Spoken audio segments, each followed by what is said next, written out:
Good morning, everybody. Welcome to Hydraulics and Hydraulic Machines class. We are dealing with the Unit 4 hydraulic turbines. In that hydraulic turbines, we are discussing about the performance of turbines. The performance of turbines, various topics include specific speed, unit quantities, characteristic curves, cavitation in turbines, ancillary components like surge tanks. The final phase of these hydraulic turbines, that too in performance of turbines, is the selection of turbines. With this topic, selection of turbines, we will be completing this unit 4. What are the factors on which the selection of a turbine depends on? How they are going to really affect the performance of turbine? There are nearly some 6 to 7 factors. Mainly, these factors are related to, for example, it may be specific speed, it may be basically the speed of the turbine, it may be head, it may be how the turbine behaves under part load operation, it may be regarding cavitation. You may have to discuss. You may have to discuss about the efficiency of the turbine. So these are all some of the basic things on which the selection of a turbine. There is nothing like that. Only this turbine will be used under all circumstances, depending upon specific speed, depending upon head, basically, depending upon how the turbine is able to really sustain under part load conditions, and at the same time, the maximum efficiency it can give, and it is a cavitation free turbine. So all these factors taking into account, the majority factors which a turbine can satisfy under a given conditions at the site, that turbine can be chosen. So what are those factors? Let us list out those factors and then see what is the importance of that factor in the selection of turbine. So selection of a hydraulic turbine.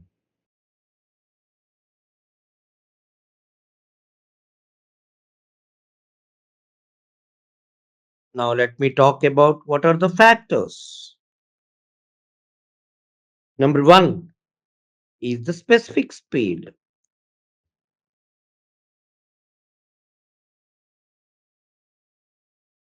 And S. Number two is the rotational speed of a turbine. Rotational speed. Number three is efficiency. Number four is part load operation.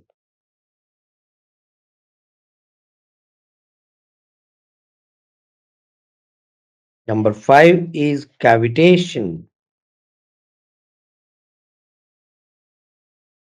Number six is disposition of shaft. And the most important thing I kept at the end, the head on the turbine, head acting on turbine. This I kept it at the end, most important parameter, the last one. So these are the 7 factors which govern the selection of a turbine. What are the importance of these factors? Let us study one by one. I will take specific speed.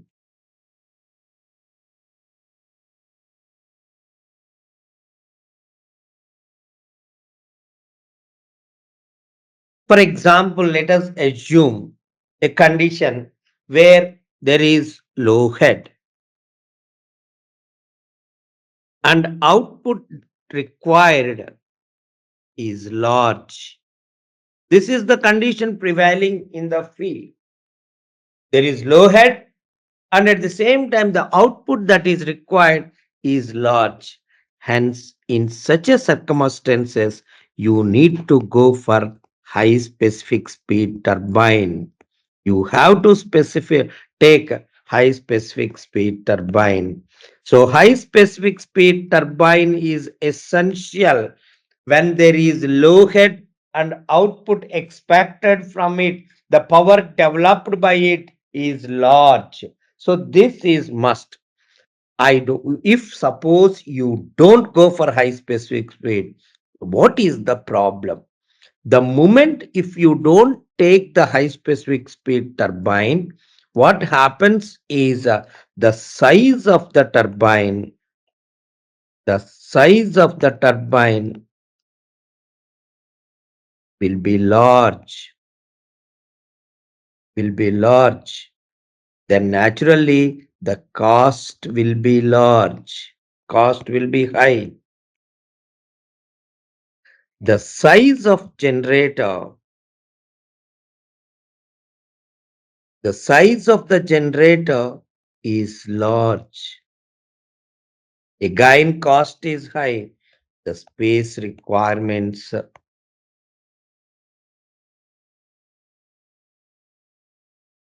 are large. If high specific speed turbine is not selected, high specific speed turbine is not selected. So this is the problem. So this problem, to overcome this problem, actually we have to go for high specific speed turbine when the head is low and output is large. This is the first thing. Suppose if the head is high, if the head is high, there is no need to go for high specific speed turbine.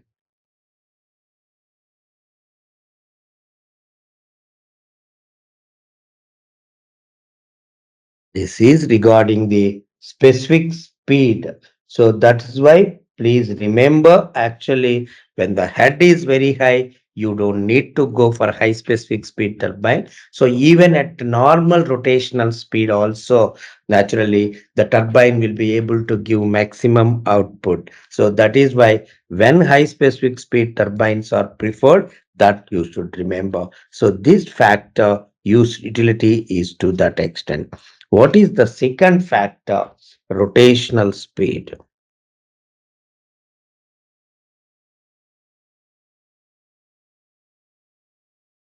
Very important factor. It is the speed of the turbine actually. So again, remember that this rotational speed rotational speed depends on specific speed. That's why they are all interlinked. Just like that low specific speed, just like that high specific speed, we cannot choose. Depends on specific speed. So here, what is our objective actually? The rotational speed of a turbine is depending upon the generator also, because you know that the turbine and generator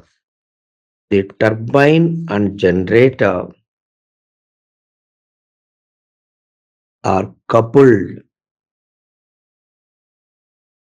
to the same shaft.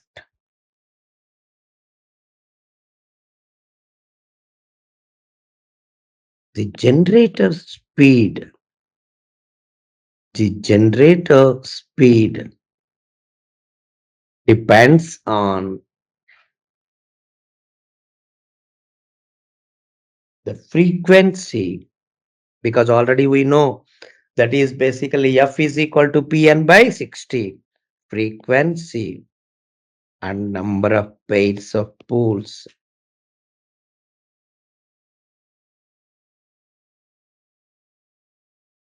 Hence, the speed of the turbine should be such that the speed of turbine should be such that should be such that it will give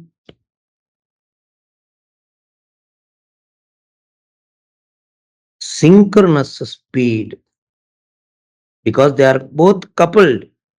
Synchronous speed of the generator. So that's why speed of the generator depends on two things. Speed of the turbine depends on two things. Number one is specific speed. Keep it aside. Already specific speed we discussed. The second thing is we know that the turbine and generator are coupled to the same shaft. When they are coupled to the same shaft, the generator speed depends on the frequency and number of pairs of poles. So naturally, the turbine speed also must be synchronous to the generator speed. So that's why both should be synchronous. So that is what we mentioned actually here. Let us go to the third factor. The third factor is efficiency.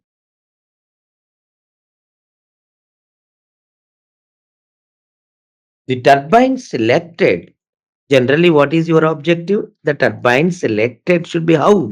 The turbine selected should be such that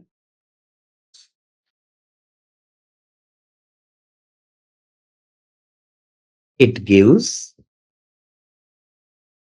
highest overall efficiency because that is the objective.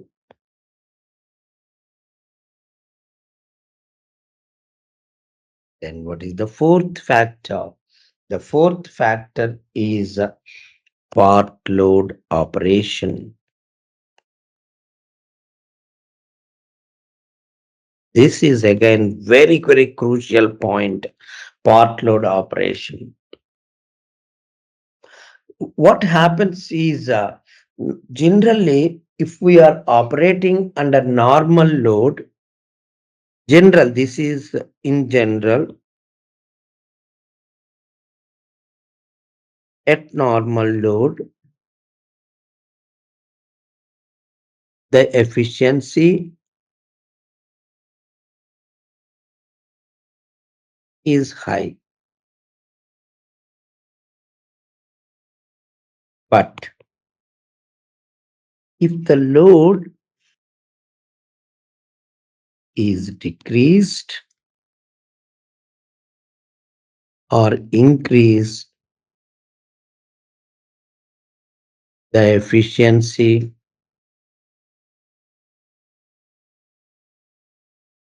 decreases.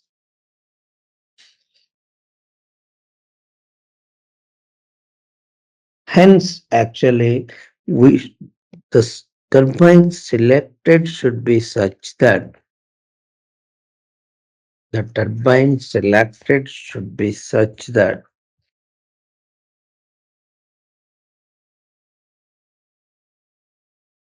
even at part load operation, even at part load operation,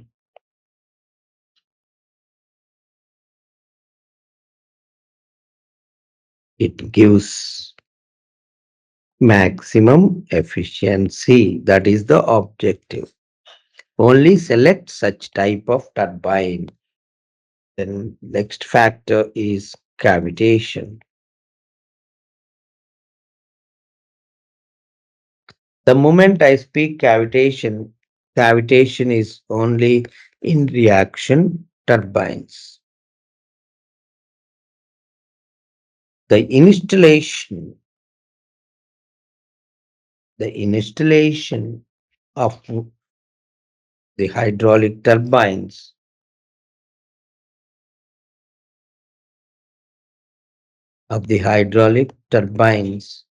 which turbine again? Reaction.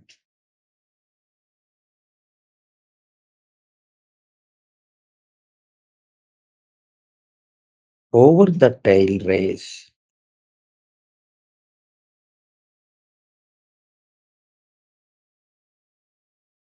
gets affected by cavitation.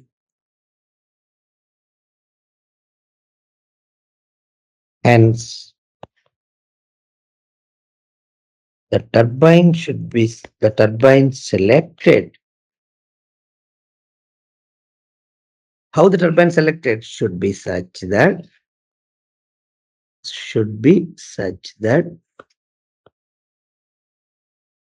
the Thomas cavitation factor,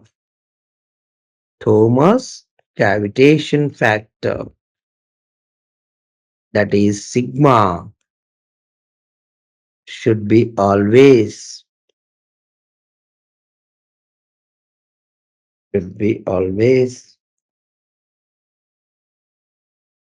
greater than the critical cavitation factor.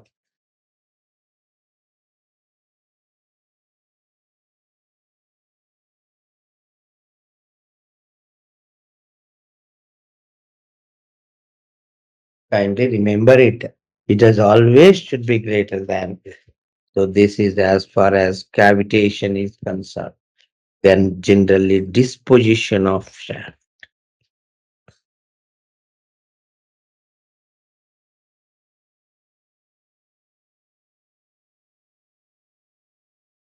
based on experience.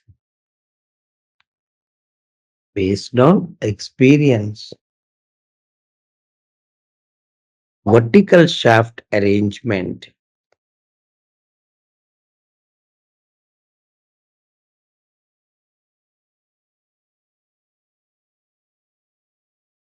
is better for large size reaction turbines.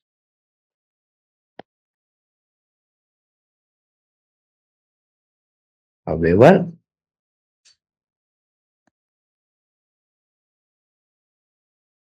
in case of, because this already we discussed, large size impulse turbines. Impulse turbine already I mentioned, horizontal disposition of shaft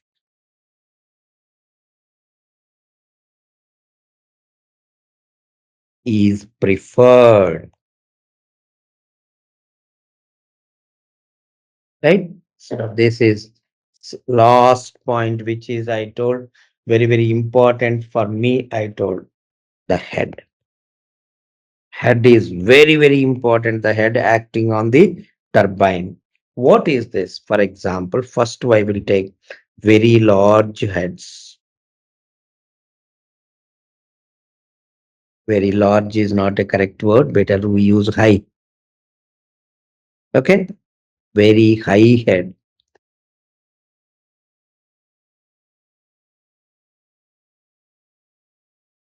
That means you can ask me visualization, because these numbers are only relative. But just for visualization, I can write it as 350 meters and above.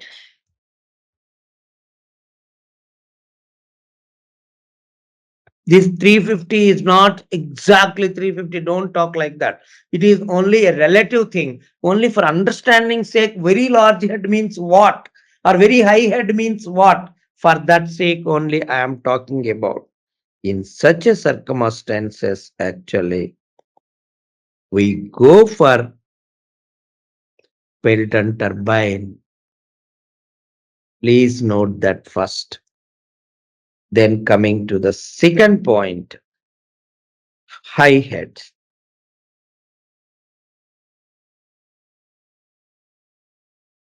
For example, approximately around 150 meters to 350 meters. So here again we may go for Pelton or Francis. Third, medium heads.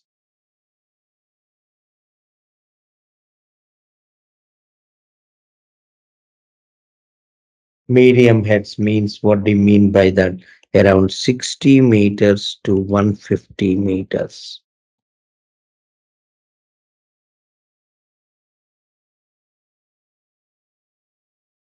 Generally, no option. Only one. For all medium heads, it's only the Francis turbine. No option at all. The fourth one is, for example, low heads. Again, I am repeating these numbers I am giving you to understand what is exactly it is. For example, let us say 30 to 60 meters. 30 to 60 meters, right? Again, here we may go for Francis, and less than 30 meters, we will go for Kaplan. Then you can ask me as a last point, very low head.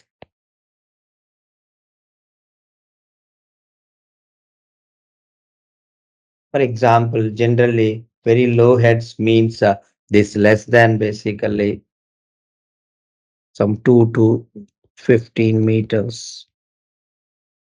So approximately that. Then we may go for a plan or bulb turbines in case very low head.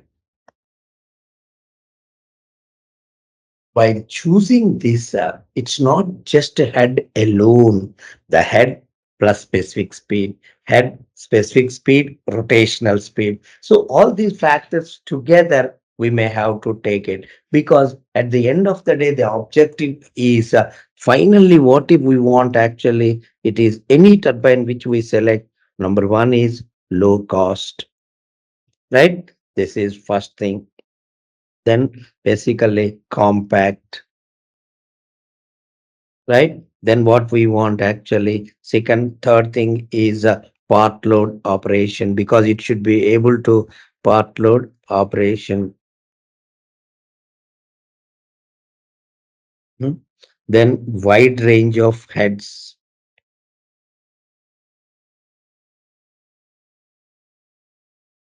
right? Then basically maximum efficiency,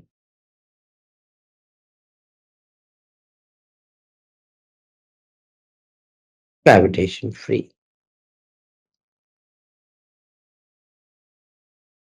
So these the thing that which we want. Finally, our goal is to achieve the maximum efficiency, low cost actually. It should be compact.